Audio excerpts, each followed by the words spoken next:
দেখি তো ড্রেসটা নিয়ে গিয়ে মার আদৌ পছন্দ হলো কিনা।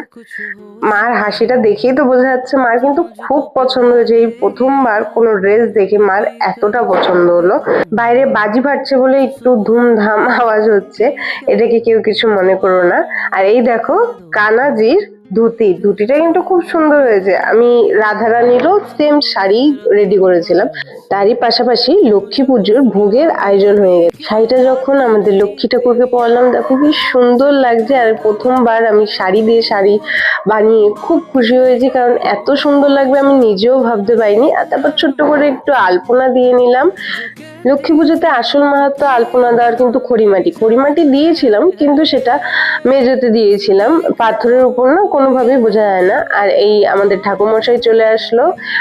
লক্ষ্মী পুজোতে আর সরস্বতী পুজোতে ঠাকুরমশাই কিন্তু নম নম করে পুজো দিয়ে চলে যায়। তোমাদের কেমন লেগেছে আমার লক্ষ্মী ঠাকুরের জামাটা জানাতে